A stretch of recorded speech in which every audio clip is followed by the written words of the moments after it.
Hello there, a very good evening and welcome to another edition of Primetime News on TV1. The local government elections have concluded and making it to the top stories today, of course, is not a local headline but an international one. With the tensions between India and Pakistan further intensifying, it has begun to affect certain areas in Sri Lanka as well. What will Sri Lanka's stance be regarding the conflict between India and Pakistan? We've got details of these stories and much more lined up on our Primetime News Bulletin tonight. I'm Charlene Benedict for the Newsfirst team. And I'm Hirani Karunaratna. As always, first up is a look at tonight's top stories.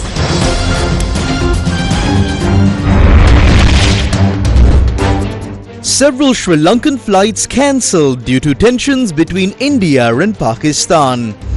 Sri Lanka will follow a non-aligned position in the conflict between India and Pakistan.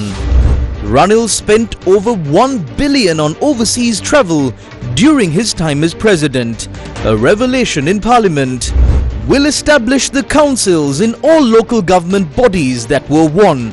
Minister Bimal stresses. Delphi dala Devundra Dudu dakka apita mantrila innawa. Loet නැති වෙන්න අපි මිනිස්සුත් එක්ක වැඩ කරනවා මේ 4000 Deshbandhu Tennakon to appear before the Parliamentary Committee of Inquiry on the 19th. Will there be a change in your electricity bill? Subject Minister clarifies facts. වැරදිලවත් ඒ වගේ negative තැනක අපි ඉන්නේ ආණ්ඩුව විදිහට. Second ballot on day 2 of conclave ends without result.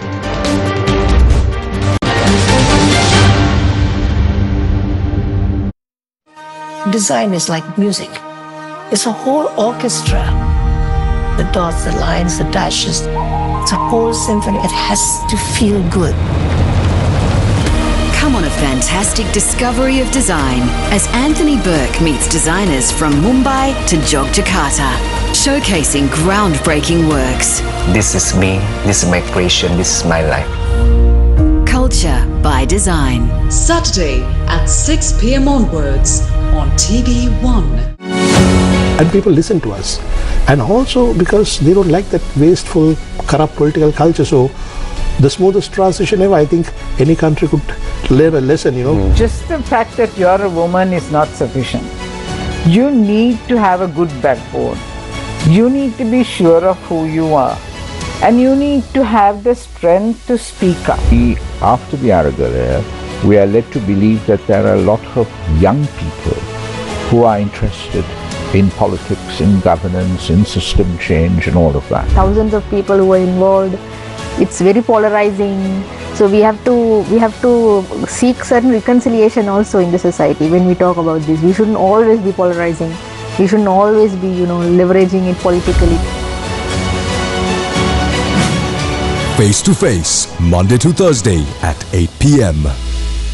With your name, your unique talent, your phone number. The Sri Lanka's Got Talent PO Box 100 Ratmalana or WhatsApp us on 076 599 7788.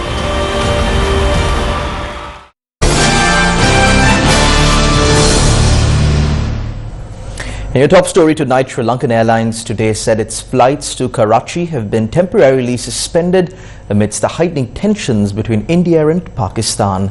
The airline yesterday suspended flights to Lahore after the airport was closed down. Meanwhile, the Indian government in the statement confirmed that Indian armed forces today targeted the air defense radars and systems at a number of locations in Pakistan.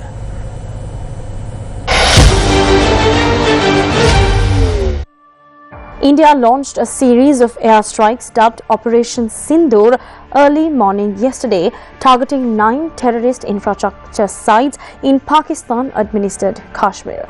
Now, the strikes were reportedly in retaliation for the April 22nd terror attacks in Pahalgam in the Indian-administered Kashmir, which resulted in the deaths of 26 civilians, mostly Hindus. Now, Pakistan have condemned these airstrikes as an act of war, asserting that the Indian attacks targeted civilian areas, including mosques especially, and leading to 31 civilian deaths. However, Pakistan Prime Minister, in response to this, Pakistan Prime Minister Shehbaz Sharif has said, and I quote, "We will avenge the blood of our innocent martyrs," end quote. Now, however, according to foreign media, heavy exchanges of military fire continue along the line of control of the Indian and Pakistan-administered Kashmir region. And amidst the ongoing escalations between the neighbours, Sri Lankan Airlines has suspended flights to Karachi and Lahore, two main cities in Pakistan. Now, meanwhile, Pakistan's Civil Aviation Authority has said that today it has reopened Islamabad and Lahore airports and the airspace after both were briefly closed for operational reasons. The Pakistan government closed its airspace for all commercial flights at Lahore, Islamabad, Sialkot and Karachi yesterday, as the military said it was shooting down Indian drones in an ongoing operation. India has also closed 21 airports across the country, primarily in the northern and the northwestern regions, for passenger flights until the 10th of May. A day after India attacked 9 terror camps in Pakistan and Pakistan-administered Kashmir, the Pakistani military claimed that India has conducted a series of drone strikes in Lahore, Karachi and other locations. An official statement from the Pakistan Army's Public Relations Wing (ISPR) says they have now shot down 25 Indian drones since Wednesday night. The earlier number given in the press conference was 12. India, releasing a statement, said that it neutralized attempts by Pakistan on the intervening night of Wednesday and Thursday to engage a number of military targets in northern and western India using drones and missiles. The Indian statement added that it targeted air defense radars and systems across a number of locations in Pakistan. Pakistan has accused India of committing a blatant act of war and promised retaliation after New Delhi launched deadly missile attacks along their contested border in disputed Kashmir in the worst eruption of violence between the nuclear-armed neighbours in 2 decades. In an address to the nation before Pakistan's parliament yesterday, Prime Minister Shehbaz Sharif condemned the illegal acts of India, describing them as blatant violations of Pakistan's sovereignty and territorial integrity.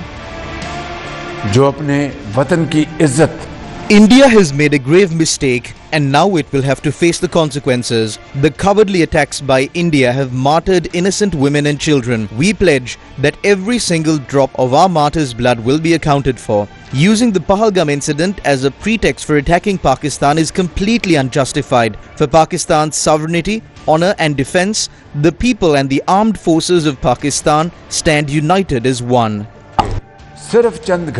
Pakistan's National Assembly was also convened today for the second day after India's missile attack on Pakistan, discussing the growing tensions with India. The government of India briefed an all-party meeting today on what they claim as the success of Operation Sindoor and its aftermath, as top government functionaries and opposition leaders met for a second time in a fortnight amid rising tensions between India and Pakistan following the Pahalgam terror attack on the April 22nd. Now, Union Ministers Rajnath Singh, Amit Shah, S. Jaishankar, J.P. Nadda and even Nirmala Sitharaman represented the government, while Rahul Gandhi and Mallikarjun Kharge represented the Congress. Indian opposition leaders have, however, expressed their full support to the government on these ongoing tensions between India and Pakistan at this all-party meeting. According to India's Parliamentary Affairs Minister, Defence Minister Rajnath Singh has briefed the opposition parties on the airstrikes launched on Pakistan and Pakistan-administered Kashmir yesterday morning, and he added that the opposition leaders have also given in their suggestions regarding the escalating tensions as well. Now, Singh was chairing this all-party meeting in Parliament that was called to brief the leaders of major political parties about the Operation Sindoor that was carried out at 9 places in Pakistan and Pakistan-administered Kashmir as well. The Defence Minister said that at least 100 terrorists were killed in these Indian strikes that were dubbed as Operation Sindoor. Meanwhile, hours after this all-party meeting led by India, Prime Minister Narendra Modi at a high-level meeting with secretaries of various ministries and departments of the government. Now, meanwhile, hours after this all-party meeting that was led by India, the Prime Minister Narendra.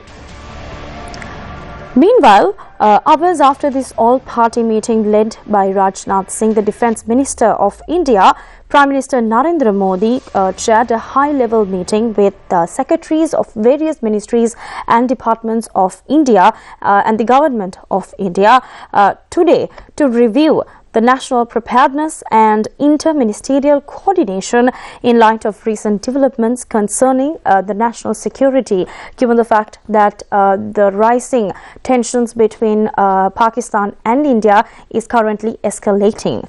Now, he reviewed the planning and preparation by ministries to deal with the current situation that is ongoing between India and Pakistan. Iranian Foreign Minister Syed Abbas Arashi has arrived in New Delhi as tensions between India and Pakistan surge.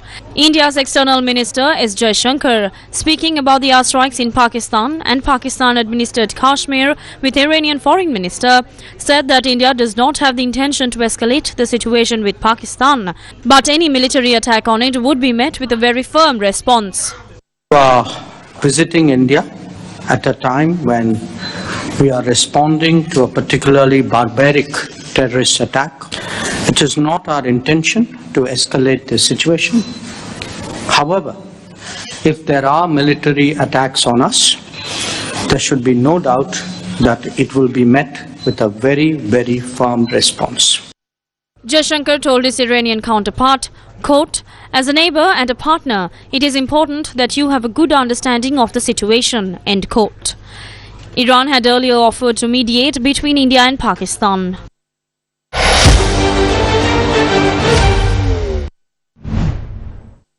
What is Sri Lanka's stance on the crisis between India and Pakistan? Minister Dr. Nalinda Jayadisa clarified this at the cabinet media briefing held today. The foreign minister is constantly monitoring the situation and reporting back to the government. Our stance from the very beginning has been that we will not intervene in geopolitical conflicts in the Indian Ocean region. Therefore, we will protect our sovereignty and follow a non-aligned policy. Also, I must state that we do not in any way condone any form of terrorism. We are ready to provide our support in efforts to combat terrorism. What is important to us is the security of the region, security of the general public and regional peace. We will work towards those goals. Based on the future developments, the Ministry of Foreign Affairs will report on the stance of the government. As states in the region, both India and Pakistan have helped us and will continue to help us in the future. Therefore, we are maintaining healthy diplomatic relations between both countries. I believe that there are certain issues that they must resolve.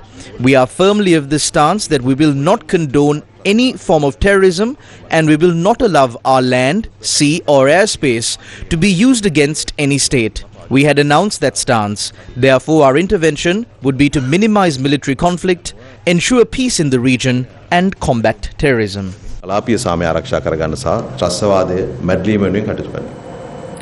Chief Organizer of the ruling party, Dr. Nalinda Jayadisa, revealed in Parliament today that former President Ranil Wickremesinghe spent 1,027 million rupees on foreign trips during his term as president from 2022 to 2024. He made this disclosure in response to a question from parliamentarian attorney at law Lakmali Hemachandra. Between 2022 and 2024, former President Ranil Wickremesinghe made 23 foreign trips.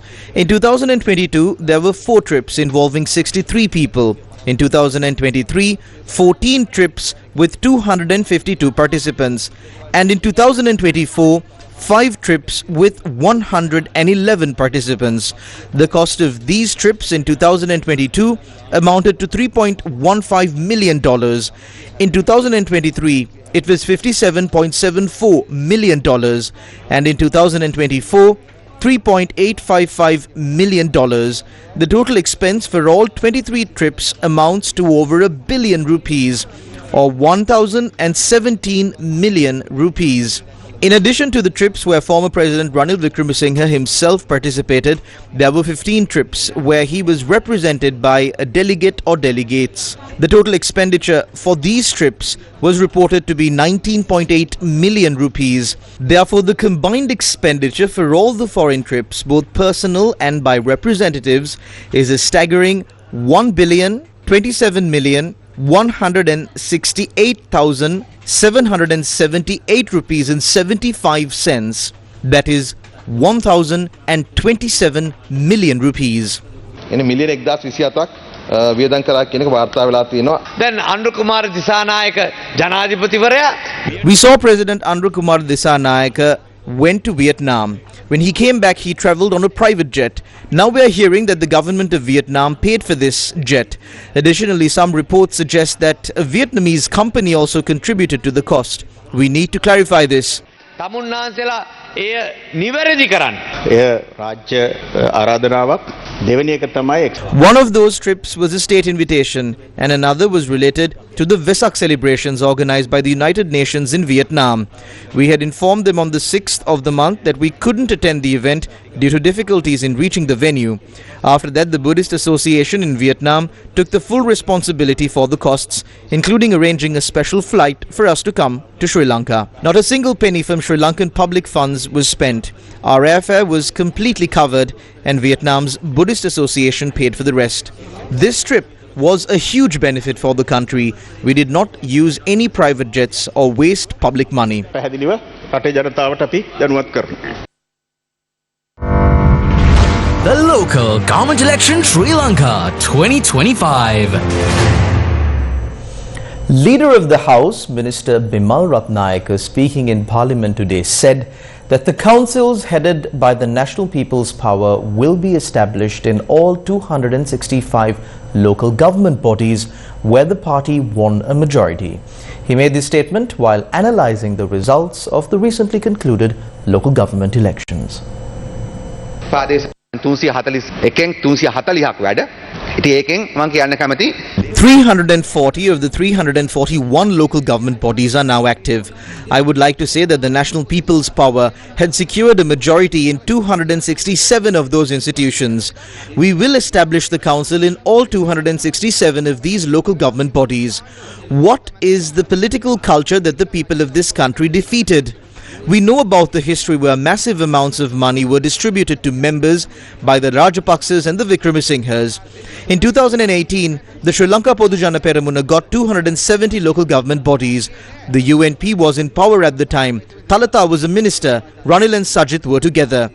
At a time when the UNP and the SJB were together and had the President and the Prime Minister, they only got 34 local government bodies, 2,433 members, and it was 32% of the vote. Did they resign from office at the time? But they are asking us to resign. They did not resign. At the local government election in 2018, the general public did not give us a majority at any local government body. We only had 431 members in local government bodies. We started the local government election at 0 and have come to this level today. We have a majority in 267 local government bodies.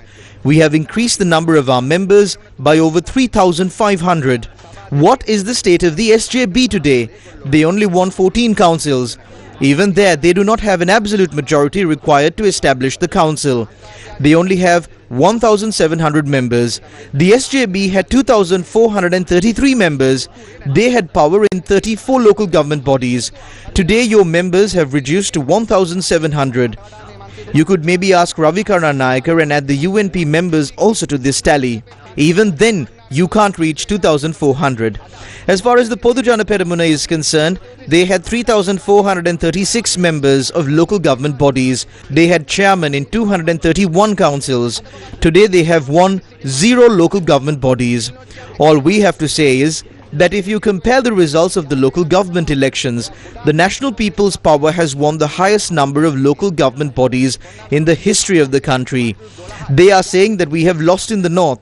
How did they campaign for this election? The Tamil Arasu Katchi distributed moonshine. I am saying this with responsibility. They distributed money. These MPs and ministers know more than I do. They blatantly used racism. In Mana, our voter base has increased and the largest party there is the National People's Power. Even today, we are the largest party in the Vaunia district. Our votes have increased in the Mullaitivu district. In the Jaffna district, our party has never had a member of a local government body. Today, we have 81 members from the Jaffna district. If we add Kilinochchi as well, we have close to 100 members. At the Jaffna Urban Council, this party that speaks a lot has only 13 members. MP Ponnambalam's party got only 12 members. For the first time, we have 10 members in the Jaffna Urban Council. The SJB has only 1. The UNP has 1 member. The Desiya Makkal Shakti has 10 members. We are the biggest party in the north from the national political parties. If there was a disadvantage, it was the fact that our members are new. There is an owner of a channel and he is talking big now. If you look at his party, over half of them are former members of the Pohottua. I asked the opposition leader Sajith Premadasa as to if he came to be sworn in as president today. The SJB is saying that they will take over power. Now, how much of support does the people who are trying to overthrow us have? 2.2 million, which is 21%. How much of votes did you secure at the presidential election? At the presidential election, you got 32%. You should have at least got that vote. You are 2.3 million votes behind us. Even if your votes are doubled, you would still not be able to surpass us. Even if this was a parliamentary election, the National People's Power would have formed a government. We will form the councils in all 268 local government bodies where we secured a majority. Do not bother to go and try different tricks. We know how to conduct ourselves within this political framework and employ tactics without being dirty. If not, do you think we would have been able to win the presidency and 159 seats in parliament? Then comes the Colombo Municipal Council. This is the first time in history that the SJB and the UNP, since they are both the same, had failed to secure power. They have not secured power at a single municipal council. They accuse us of being arrogant. We are arrogant when we are in front of thieves. We are proud in front of thugs. There are some politicians who have a bourgeoisie mindset but engage in politics like beggars. We are very proud in front of them. We are humble before the general public. We are arrogant before the enemies of the general public. We are arrogant before thieves who stole from the people. When we are in front of arrogant people who cannot accept the mandate of the general public, we are even more arrogant than they are. We are humble before the general public. We are humble before officials. We understand the severity of this public mandate. We would like to clearly state that these local government members will transform into election machines for the National People's Power. We have members from Delft Islands to the Dondra Head. These 4,000 members will work excellently with the people. If the general public gives a majority to a certain political party, that means that the people want that political party to govern. If these other parties announced these alliances before the election, there would have not been an issue. But these members are being sold for money and positions.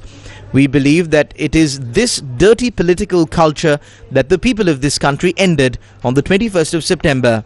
Therefore, we as the NPP will not do that. And if some other political parties are attempting to do that and destroy the democratic decency of politics, we will not allow that to happen. Therefore, we will establish the councils in these 267 local government bodies and even more if possible, and begin the match to develop this country from tomorrow morning. අපි ලංකාව දියුණු කිරීමේ ගමට සේවය කිරීමේ match එක හෙට උදේලා පටන් ගන්නවා. The Colombo Municipal Council has received the most attention in the local government election. Now, although the National People's Power holds the majority of seats in the Colombo Municipal Council, it does not represent more than 50% of the total membership. What is to transpire in Colombo?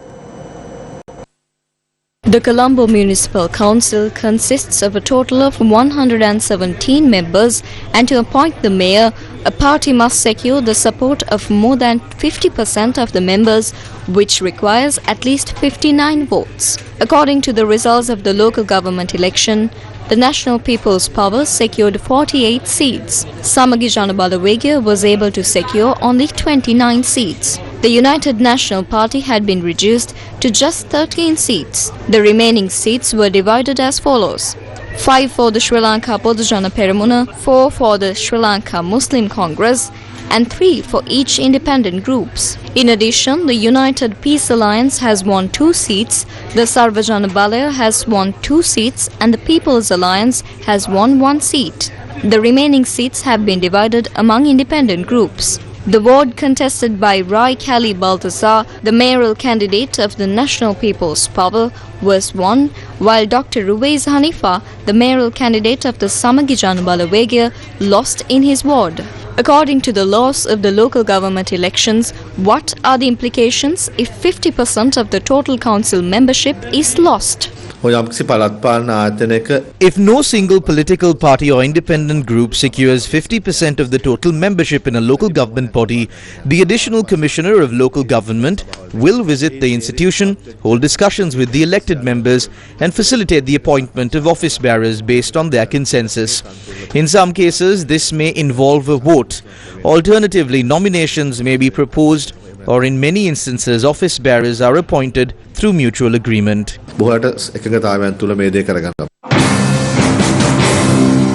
The National People's Power states that as the party which secured the majority of seats, it will establish control of the Colombo Municipal Council. The power to establish control of the Colombo Municipal Council lies with us. As a single party, we have secured the highest number of seats. Therefore, we are proceeding to form the council. The candidate backed by the Samagi Jana Balawegya was defeated, wasn't he? They say Sajid Premadasa won 14 local government bodies, but among those 14, there is not even one where they can form the council on their own. That can't be the case. The Samagi Jana Balawegya has not won control outright. They say 14, but 266 has been won by the government.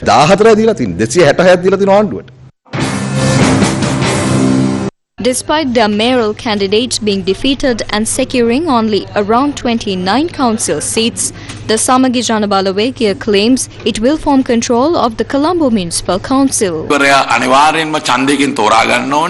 mayor must be elected through a vote. Therefore, the Samagi Jana Balawegya will contest in the race to elect the mayor. We believe that by gaining the support of other groups, it is possible to appoint a mayor from the Samagi Jana Balawegya to the Colombo Municipal Council. අපිට විශ්වාසයක් තිබෙනවා. එක්සත් ජාතික පක්ෂයේ පණිවිඩයක් එවලා තියෙනවා. ඒගොල්ලෝ කොන්දේසි විරහිතව සමගි ජන බලවේගයට කොළඹ නගර සභාවේ සහයෝගය ලබා දෙනවා කියලා. අනිවාර්යෙන්ම අපි ඒක තව දවස් කිහිපයකින් අපේ නගරාධිපතිවරයා අපි යෝජනා කරනවා. ඔව්. ඒක ගැටලුවක් නෑ. අපි ඉදිරියේදී අපේ නගරාධිපතිතුමාව අපි යෝජනා කරනවා. ඔබතුමා ඒක ගැන හිතන්න එපා. කොහොම සමගි ජන බලවේගයේ නගරාධිපතිවරයෙක් එන්නේ. Will the United National Party support the Samagi Jana Balawegya's mayoral candidate? Before the election, we were already willing to unite. At that time, we informed the Samagi Jana Balawegya that if they nominate Iran Vikramaratne as their mayoral candidate, we would be happy to cooperate and extend our support. However, at that moment, we were unable to make it successful. Now we are working to ensure that we succeed and move forward with this. Views were expressed today by a group that contested independently for the Colombo Municipal Council during a press conference. We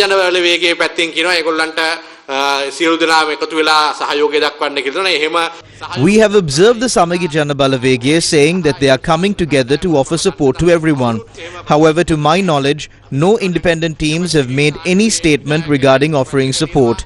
We understand that the executive power lies with one side and parliamentary power also with that side. Therefore, we are focusing on ensuring that this does not escalate into a conflict or create issues. Our priority is to protect the people of Colombo and address their expectations. We are in discussion with the government on this matter. The opposition teams have been part of the city councils, but we cannot expect them to fulfill tasks they are unable to accomplish.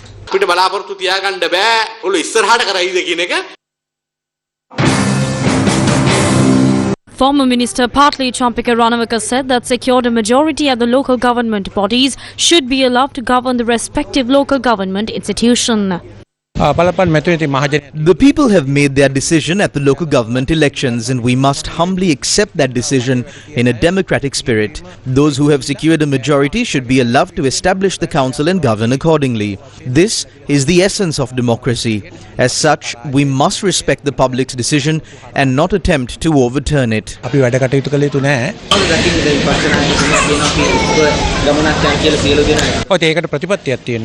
There must be a clear policy. We must reach an agreement on the policy that we will act upon.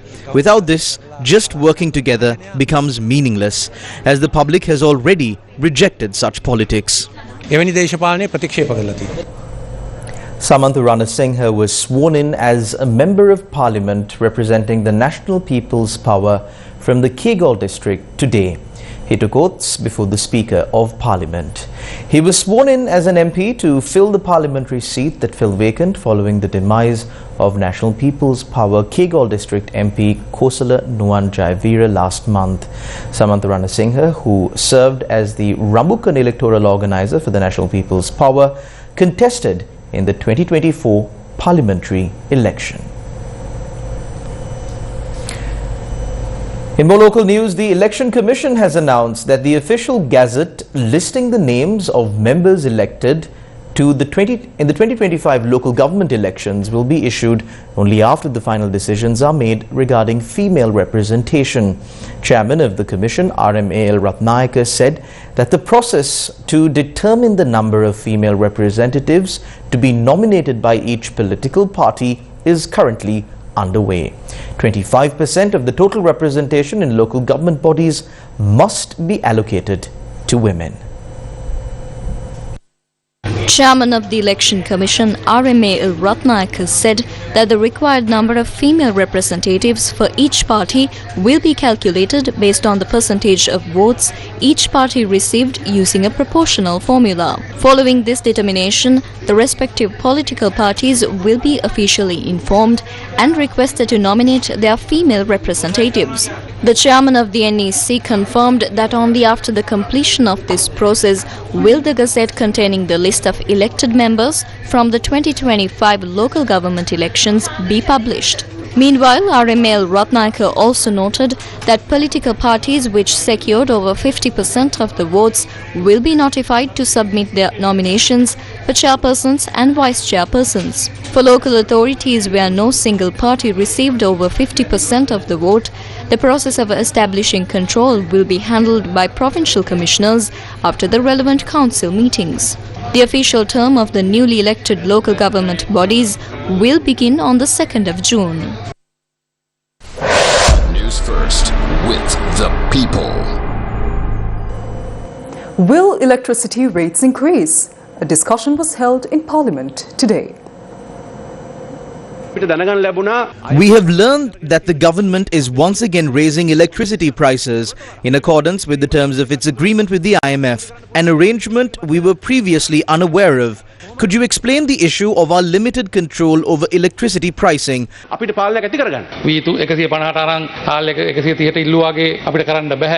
cannot follow the same approach they did, buying paddy at 150 rupees and demanding rice at 130.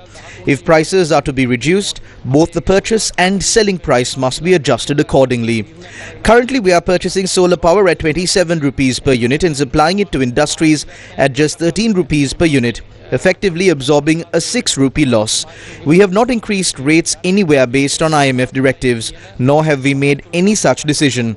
This is because the Ceylon Electricity Board has yet to complete and submit its calculations, which are expected by the end of this month. The Public Utilities Commission is expected to make a decision by the beginning of next month. We are currently evaluating the most financially sustainable approach for the remaining 5 months of this 6-month period. Based on current forecasts, Sri Lanka is expected to experience a wet season, which typically supports better hydropower generation. Taking this into account, we are adopting an optimistic outlook and have decided not to pursue a tariff increase at this time. However, several other factors remain, including outstanding debts that must be repaid. That part of the challenge still remains unresolved. The burden of debt is approaching and part of the debt repayment will inevitably be reflected in the electricity bill. There are various such factors to consider. However, we can confidently say that by the beginning of next month, we as a government are not in a negative position. As the government, our aim is to further reduce costs and stabilize the situation. The Committee of Inquiry to investigate and report its findings on IGP Deshabandhu Tennakone in connection with the alleged acts of gross abuse of power has summoned Deshabandhu Tennakone before the committee on the 19th of May. Issuing a statement, the Department of Communications of Parliament said that the decision was made when the committee convened. This would be the first time that Deshabandhu Tennakone is appearing before the committee. Moving on, in some tragic local news, a young woman injured in an elephant attack in Moragoda, Shravastipura, Anuradhapura has been hospitalized.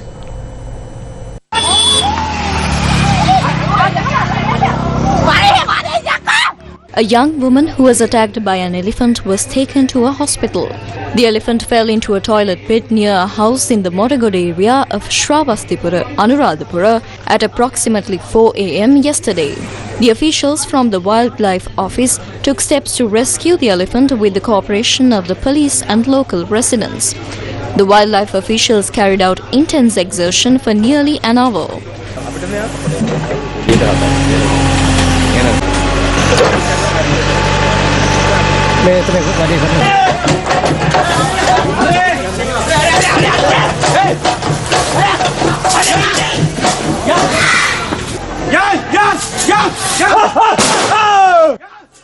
As the elephant was being driven into the nearby teak reserve, a woman and a young woman happened to be riding past on a motorcycle. Startled by the sight of the elephant, the young woman got off the motorcycle and ran away. The elephant chased and attacked the young woman, but she was rescued by 2 local residents, both of whom sustained injuries during the incident. The young woman was admitted to the Anuradhapura Teaching Hospital, where, according to hospital sources cited by Newsfirst correspondent, her condition was reported as not serious.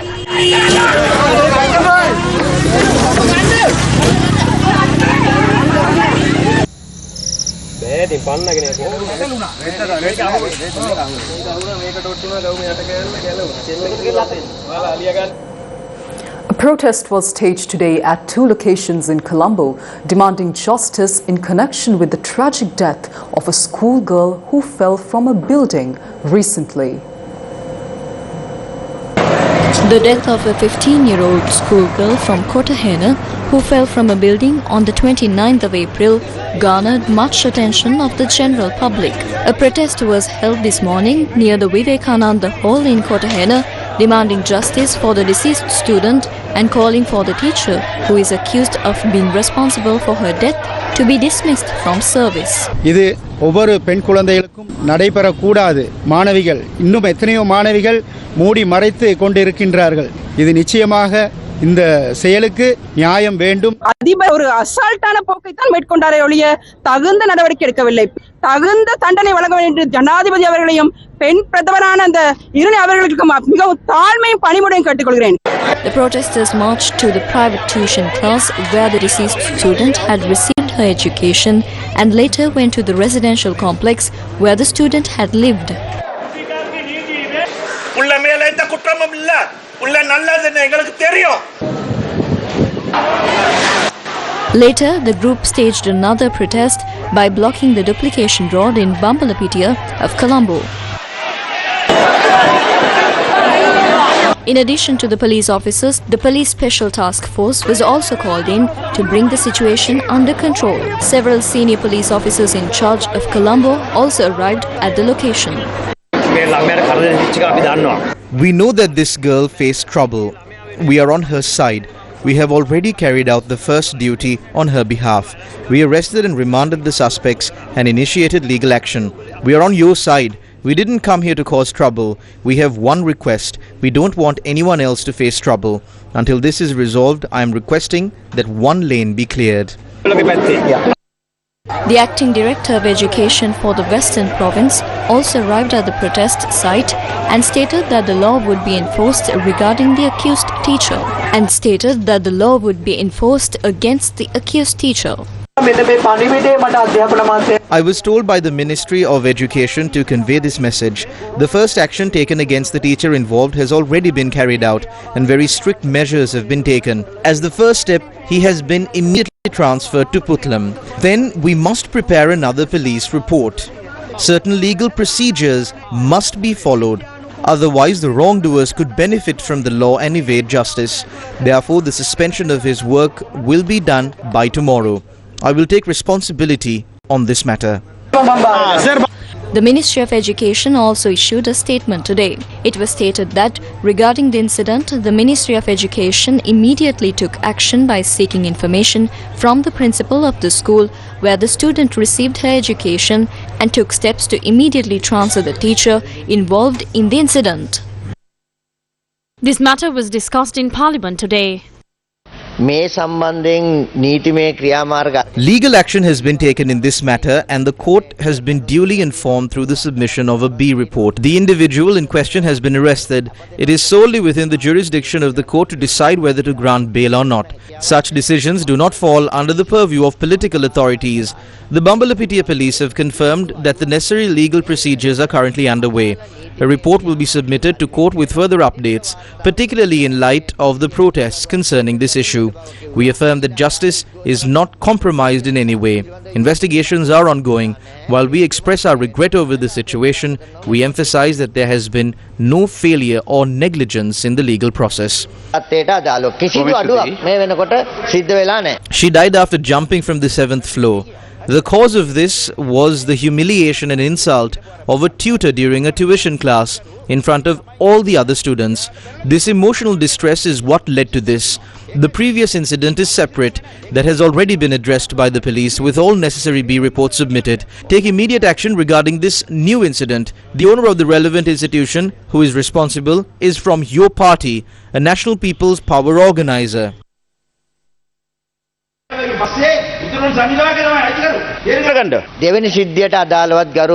Regarding the second incident, the superintendent of the Bambalapitiya police has confirmed that legal proceedings have already commenced. There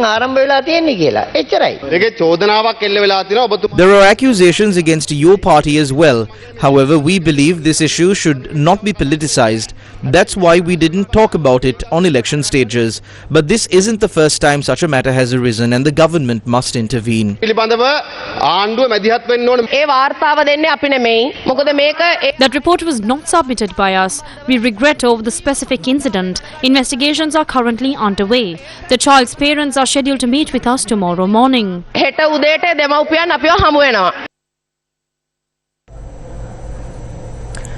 In some breaking news, white smoke has risen above the Sistine Chapel, indicating that the cardinals have selected a new pope on the second day of the conclave.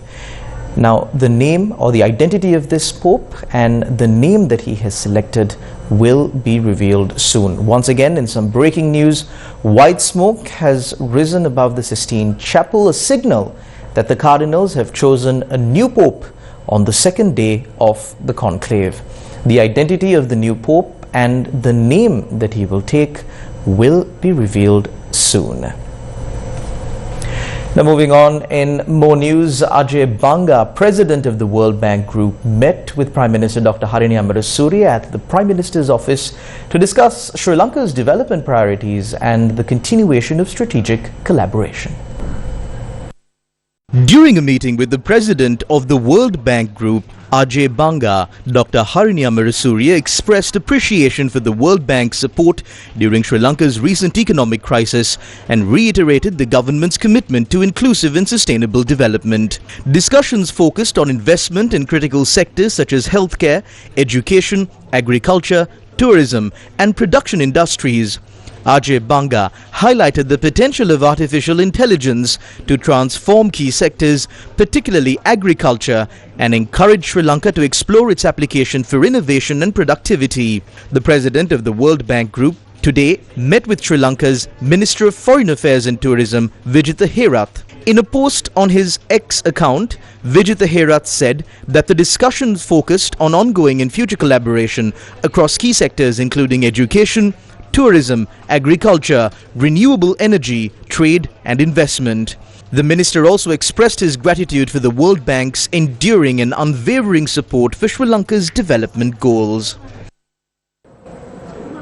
Sri Lankan Cargo has made aviation history by becoming the first airline in South Asia to receive the prestigious CEIV lithium battery certification from the International Air Transport Association. Now, a media roundtable was held in Colombo this morning to mark this achievement. Sri Lankan Cargo made South Asian aviation history today at the airline's headquarters in Colombo, celebrating its newly awarded CEIV lithium battery certification from the International Air Transport Association. This globally recognized certification is awarded to airlines demonstrating excellence in the safe handling of transportation of lithium and sodium-ion batteries. It's a very big stepping stone for us as the national carrier Sri Lankan Airlines in the region. This is the first certification in the South Asian region, and we are living around economic and manufacturing powerhouses around us, like India and like China, Vietnam, Cambodia. So that itself shows that we have a lot of potential around us in the region.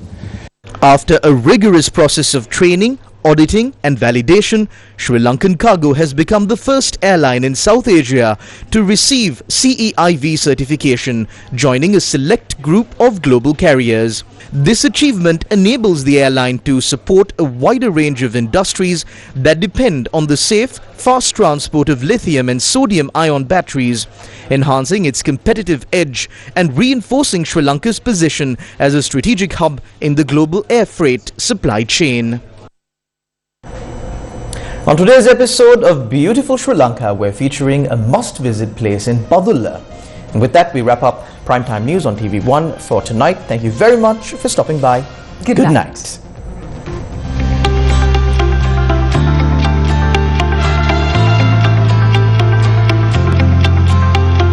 Beautiful Sri Lanka. This is the breathtaking waterfall nestled in Kumbukara, just about a kilometer along Pupula Road from the town of Ballaketwa in Badulla. Embraced by serene nature, this tranquil waterfall is nourished by a crystal clear stream that flows down from the peak of the Hindagala mountain. This is a place where you can come and unwind, enjoy the refreshing cold water. Some say that there used to be a Sembua in this valley and that the Sembukara waterfall later became the Kumbukara waterfall. You can climb up from one side of the Kumbukara waterfall, which flows gently like a stream, and enjoy the beauty of the surrounding nature. If you're heading to Badulla, don't miss a visit to this mesmerizing waterfall. Delight in its beauty while protecting the surrounding paradise.